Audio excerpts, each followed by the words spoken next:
Straight line equation method. So some x values y values ఇచ్చాడు. Some times అప్పుడు straight line దేనికి fit చేయాలో straight line equation ఇచ్చేస్తారు. So y is equal to ax plus b అని కానీ y is equal to mx plus c అని కానీ otherwise y is equal to a plus bx కానీ వాడు ఇచ్చినప్పుడు ఆ వేలోనే వెళ్దాం. కాదు వాడు అలా అడిగేసి ఎక్స్ వాల్యూస్ వై వాల్యూస్ ఇచ్చాడు మనం చేయాలి అంటే కనుక మనం ఎలా తీసుకున్నాం సమ్ ఎక్స్ కోషన్ ప్లస్ వై ఇంటర్సెప్ట్ తీసుకుంటాం. ఫర్ సపోజ్ నేను ఇక్కడ ఏం తీసుకున్నానంటే స్ట్రైట్ లైన్కి y is equal to a0 plus a1x కింద తీసుకున్నాను.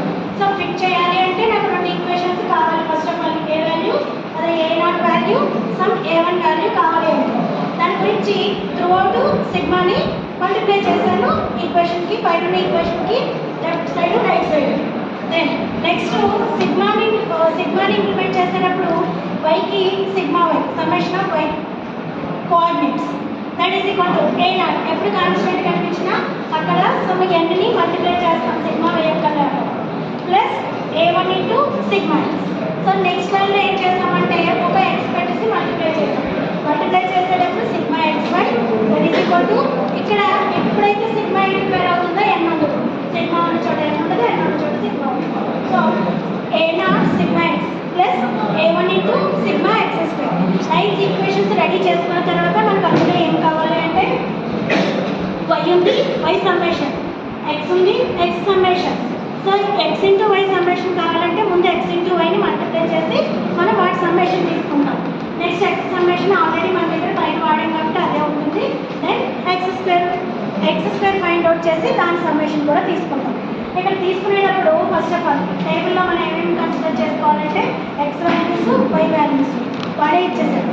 దెన్ నెక్స్ట్ ఏం కావాలి అంటే ఎక్స్ ఇంటూ వై కావాలి, ఎక్స్ ఇంటూ వై కావాలి, ఎక్స్ స్క్వేర్ కావాలి. So x into y multiply చేస్తాము, ఎక్స్ స్క్వేర్ కూడా ఫైండ్ అవుట్ చేసుకున్నాం.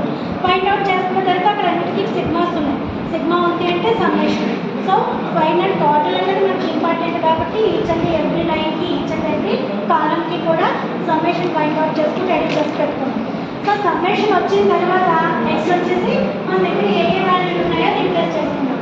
రీప్లేస్ చేసుకునేటప్పుడు అక్కడ మనకి టేబుల్ నుంచి వస్తుంది కాకపోతే డైరెక్ట్గా లేదు కాబట్టి ఎన్ని కూడా ఫైండ్ అవుట్ చేసి పెట్టుకోండి. ఏంటంటే ఎన్ని టర్మ్స్ ఉన్నాయి అక్కడ, ఎన్ని ఎక్స్ అండ్ వై కోఆర్డినేట్స్ ఉన్నాయి అది 1 2 3 4 5 6 7. సో ఎన్ని 7.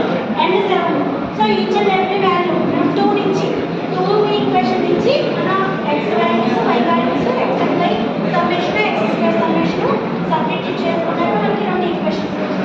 ఈ రెండు ఈక్వేషన్ని సాల్వ్ చేయాలి. సాల్వ్ చేయాలంటే నార్మల్గా పెన్ పేపర్ పెట్టుకుంటే డైరెక్ట్ వస్తుంది కాబట్టి క్యాల్సీ కనుక తీసుకుంటారు.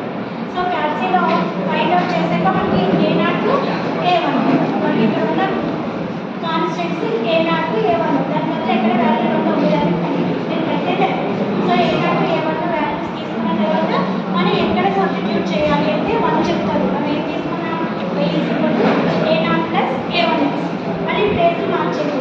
సో ఎక్స్ కోషియంట్ అంటే a1 పక్కనే ఉంటాయి ప్లస్ a0